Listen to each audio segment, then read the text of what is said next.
Muy buenos días a todos y a todas. Querida Cristina, querido Dimas, muchísimas gracias por esta invitación. Enhorabuena por la iniciativa en este segundo año, mejorando la primera edición, y es para mí, como digo, un honor estar aquí hoy para participar de esta apertura. Cristina y Dimas han hecho un buen trabajo porque yo vengo hoy con la firme intención de generar optimismo, energía, si cabe todavía más pasión y motivación por este gran sector que disfrutamos, ¿no? Y debo reconocer y confesar que en este pequeño impasse profesional que me he tomado después de mi periplo futbolístico, que muchos ya conocerán y del cual me siento muy orgulloso, ¿no? Uno nunca se arrepiente de lo que intenta, aunque luego el resultado no sea el apetecible. Pero decía que como siempre, todas las cosas traen oportunidades, y en este caso, en mi caso, me ha permitido estar visitando y participando de grandes eventos de retail como este en los últimos meses, que me han llevado a países como México, a Polonia, recientemente también en el World Retail Congress o el pasado viernes en Lisboa. Y en todos ellos hay un denominador común que hoy me gustaría compartir con todos vosotros, y es, como bien decía Dimas, que vivimos momentos sin duda desafiantes, pero que también son siempre momentos de oportunidad. Y voy a comenzar hablando precisamente de lo que yo creo que este sector merece, este sector necesita, y el papel que todos nosotros de alguna manera ejercemos, unos desde unos sitios, otros desde otros, para ser capaces de conseguir eso que todos queremos, ¿no? Y que no es otra cosa, y así traté de escribirlo cuando fui elegido presidente de Eurocommerce, de la patronal del comercio, en 2021, y que pensaba que tendría que leer de vuelta en el 24, pero ahora será en el 27 al haberme pedido quedar en la presidencia de Eurocommerce, que es la necesidad que sentimos y que siento de que este sector sea de una vez por todas considerado un sector esencial. Todos me vais a decir, pues claro que somos un sector esencial, y evidentemente pues todos tenemos en nuestra cabeza que hemos pasado pues por un montón de eventos, ninguno de ellos positivo, como ha sido la pandemia, como ha sido la invasión de Ucrania y toda la crisis de inflación de costes que surgió a partir de ahí, pasando por supuesto por la dramática Dana, y sin ir más lejos, apenas unas pocas semanas atrás, los apagones en España y en Portugal, como me recordaban el pasado viernes nuestros hermanos portugueses, ¿no? Y claro que todas las autoridades, los reguladores, los políticos y, por supuesto, la ciudadanía ha considerado nuestro sector esencial en aquel momento, ¿no? El problema de todo esto es que la memoria es corta, y pocos meses después de empezar a recuperarnos de la pandemia vino la vacunación y nuestro sector no fue considerado esencial. Y lo mismo ha ido pasando posteriormente cuando hemos ido viendo cómo las compañías de retail, sobre todo las más pequeñas, seguían perdiendo rentabilidad en un sector donde, como bien sabéis todos, en la distribución alimentaria se ganan 2 céntimos de cada euro que se factura. Seguramente uno de los sectores con la rentabilidad más baja dentro de la economía. Pero a pesar de eso, se hablaba de la cantidad de dinero que ganaba la distribución. Y esto pocos meses después de dar nuestra mejor versión, tanto como compañías, como también me gustaría referirme a las personas que trabajan en todo el sector de retail, que en algún momento arriesgaron hasta sus vidas para poder servirnos a todos en los momentos más dramáticos del COVID, ¿no? Y precisamente por eso yo me niego, y en mi liderazgo dentro de la asociación hemos pasado de quejarnos a formar parte de la solución y a exigir, si me lo permitís, esa consideración de sector esencial. Y podría estar aquí mucho tiempo explicando por qué, pero solo si os deslizo algunos datos de lo que el sector supone para la economía, en este caso europea, todos estaremos de acuerdo de que un sector que es el primer empleador privado de Europa, que da empleo directo a más de 26 millones de personas, posiblemente podríamos llegar a multiplicar hasta por 3 el empleo indirecto que da el sector, donde 1 de cada 7 personas en Europa trabaja en nuestro sector y 1 de cada 5 jóvenes trabaja en el retail. que supone el 10% del Producto Interior Bruto y que, en el caso de Eurocommerce, representa más de 5 millones de de empresas, a nadie le cabe duda de que este debería ser un sector estratégico en Europa. Y con un argumento todavía más poderoso, y es que pensando en los tiempos que vivimos y en que el gobierno americano, la administración del presidente Trump, ha amenazado mucho, pero creo que también nos ha dado una oportunidad, como bien decía Dimas, ¿no? Y es hacer Europa grande otra vez. La única oportunidad que nos ha dado el señor Trump es que despertemos y empecemos a hacer nuestro trabajo en lugar de estar quejándonos permanentemente y en lugar de estar regulando, en lugar de compitiendo. Y en ese sentido, este sector es un sector campeón mundial. Tengo la sensación de que las autoridades europeas en ocasiones están mirando a todos los lados desesperadamente buscando campeones mundiales y resulta que tienen uno enfrente y todavía no han sido capaces de darse cuenta. Hay un informe que muchos de vosotros conoceréis, que es el informe de Deloitte, que publica los 250 retailers más grandes del mundo. Pues muchos de vosotros habréis leído que 89 de esas 250 compañías son europeas, algunas de ellas españolas, by the way. Es decir, una de cada 3 empresas más grandes del mundo son europeas. 2 de los 10 retailers más grandes del mundo son europeos. De hecho, si fueran solo uno, y ahora pensando en mi gorro de Grupo IFA, espero que no sea así, serían solo el segundo retailer más grande del mundo, solo por detrás de Walmart. Si el retail y el wholesale, por extensión, no es un sector estratégico esencial en Europa, que alguien me explique cuál es. Pero posiblemente por tener tantos puntos de interacción, tantos puntos de venta, siempre trato de explicar, o al menos esa es la percepción que tengo de que este sector está en todos los lados, pero parece que al mismo tiempo no está en ninguna parte. Y que como los reguladores van de tiendas y hacen compras, pues piensan que conocen el retail y hay un poquito de dificultad en entenderlo porque si este sector es algo, es realmente complejo, innovador, resiliente. Y dejadme que en apenas un minuto hable de la resiliencia, esa palabra que ahora todo el mundo pronuncia a todas horas en cualquier lado. La resiliencia solo sucede cuando hay preparación. Cuando las tiendas, los supermercados o los establecimientos son capaces, durante el apagón, de tener sus tiendas abiertas, incluso de cobrar con tarjeta de crédito, eso no es resiliencia por accidente, eso es resiliencia por preparación.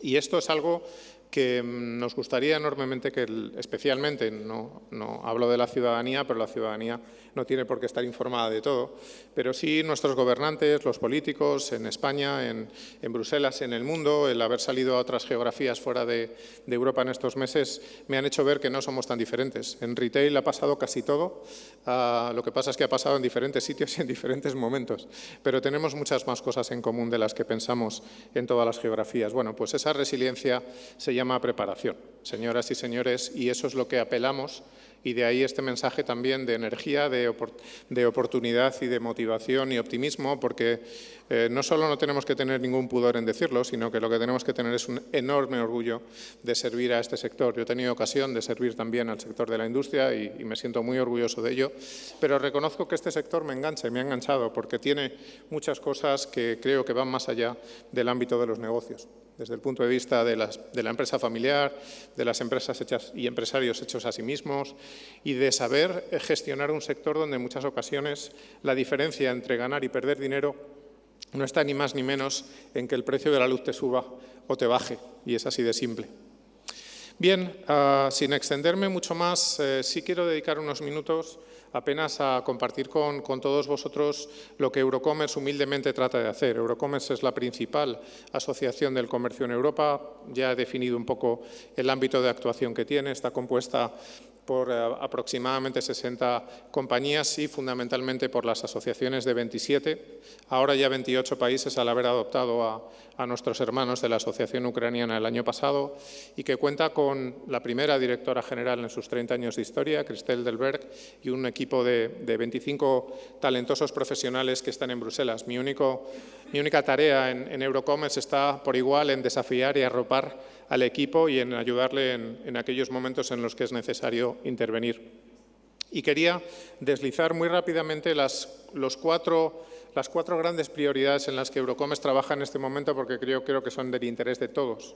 Siempre decimos que no pretendemos que la regulación ayude a nuestros negocios, nos conformamos con que no moleste.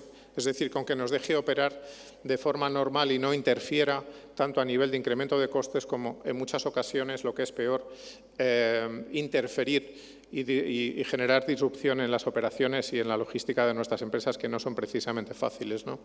Y en ese sentido me quiero referir muy brevemente a 4 aspectos. La primera prioridad no puede ser otra en Eurocommerce que reducir la carga regulatoria que sufre el sector. Un comercio normal, y trato de referirme siempre a los más pequeños porque son también los más vulnerables, como diría Ricard Cabedo de la C4COE, que siempre lo destaca, tiene que soportar un mínimo de 3.000 normas. Para cualquier comercio independiente eso es una auténtica salvajada, es una locura. Pensábamos que con el COVID habíamos alcanzado el techo de carga regulatoria, pero lejos de haberlo alcanzado seguimos incrementándolo. Por tanto, reducir la carga regulatoria es una de las principales prioridades para nuestra asociación. En segundo lugar, y conectaré con los aranceles de nuestro querido presidente Trump, tenemos que garantizar que el mercado único sea un verdadero mercado único, y hoy estamos lejos de ello. Solo para que os hagáis una idea, y aquí afortunadamente es un poquito más pronto, pero el otro día en Lisboa me cambiaron el paso, porque en medio de una charla como esta, Trump anunció que los aranceles iban a ser del 50% para Europa, con lo cual hay que estar con el teléfono encendido por si hay que cambiar el discurso. Pero realmente nosotros ya tenemos nuestros propios aranceles. Para que os hagáis una idea, el hecho de no tener un mercado único en Europa supone aproximadamente un incremento de coste para los consumidores de un 40% y para los servicios de más de un 100%. Es decir, con todo el respeto y hasta cierto punto temor que nos generan los potenciales aranceles de la administración Trump, solo garantizando un verdadero mercado único y simplificando la regulación ya seríamos capaces seguramente de neutralizar el impacto de esos posibles aranceles. Este dato es fundamental. Pero no lo digo yo, lo ha dicho el señor Draghi, lo ha dicho el señor Letta y por tanto ahora ya tenemos un endorsement diferente a la hora de pedir a las autoridades europeas que uno nunca puede controlar lo que está fuera de su control. Lo que sí puede hacer es actuar sobre lo que está en su control. Y la Unión Europea ahora tiene una oportunidad de oro que es simplificar la regulación, garantizar que la operativa del mercado único europeo, que implica un incremento de coste de unos 14.000 millones de euros a todos los ciudadanos europeos, pueda converger y ser mucho más eficiente para ser capaces de competir, que debería ser la primera prioridad de la Unión Europea, no regular. La tercera prioridad en la que estamos trabajando, también muy conocida para muchos de los que estáis aquí, es garantizar que el campo de juego es el mismo para todos, lo que se llama comúnmente el level playing field. Y ahí básicamente estamos dedicando muchos esfuerzos y mucha energía a pelear para que todos los que operan en el mercado de retail compitan en igualdad de condiciones. Y las plataformas, específicamente de terceros países, no vayan campo a través, evadan impuestos o no pasen por controles de seguridad y de calidad que cualquier otra compañía tiene que pasar. La competencia en retail es feroz, como todos bien sabéis, pero tiene que ser equitativa y todos necesitamos tener la misma competencia. El hecho de ser europeo no puede ser una desventaja. No queremos que sea una ventaja, pero lo que no tiene sentido es que los agricultores, por ser europeos, tengan desventajas regulatorias o las plataformas europeas de e-commerce, por ser europeas, tengan desventajas frente a las de terceros países. Y por último, y no menos importante, ¿qué os voy a contar? La sostenibilidad. Ahí básicamente el titular es muy simple. Nosotros no desafiamos el qué, desafiamos el cómo. En un reciente estudio en el que Cristina lo conoce bien porque siempre lo destaca, hicimos con McKinsey, el sector destacó que tendrá que invertir en torno a 600.000 millones de euros hasta el 2030.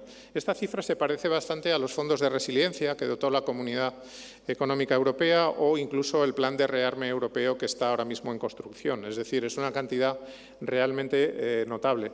Y en ese ámbito, una de las 3 palancas de la triple transformación, sostenibilidad, digitalización y talento, la mitad de esa inversión iba destinada a la sostenibilidad.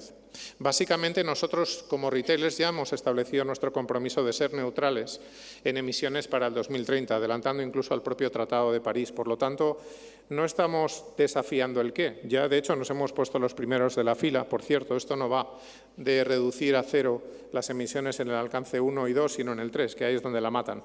Y ahí es donde tenemos que unirnos todos como cadena para ser capaces de solucionar el problema del calentamiento calentamiento, iba a decir global, pero me atrevería a decir europeo, porque parecería que el calentamiento global es solo europeo y en otras geografías no aplica. Pero a lo que iba es que el qué sí lo desafiamos.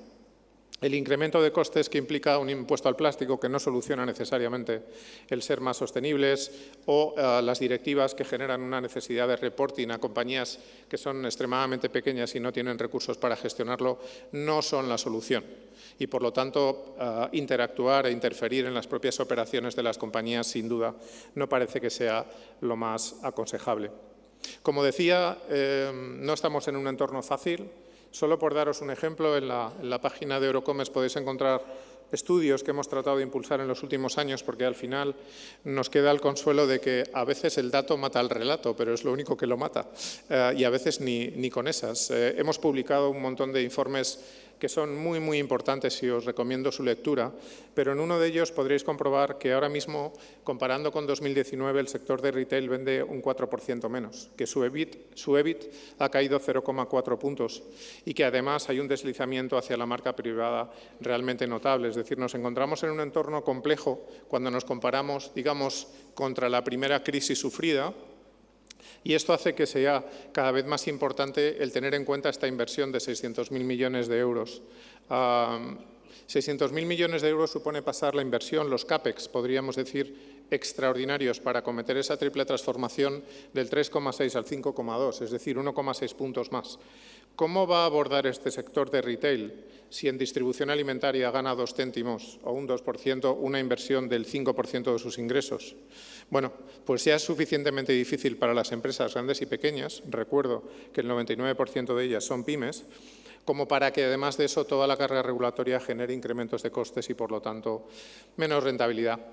Pero ante todo esto, y con eso acabo, creo que tenemos un sector absolutamente preparado, capaz, innovador, con energía, compuesto por empresas familiares, pero también empresas de gran dimensión, con grandes campeones españoles y europeos y, lo más importante, con esa capacidad siempre de que todo es posible y de que siempre se puede hacer mejor. Así que quiero desear, Cristina, Dimas, todo lo mejor para la jornada de hoy. Enhorabuena por la iniciativa.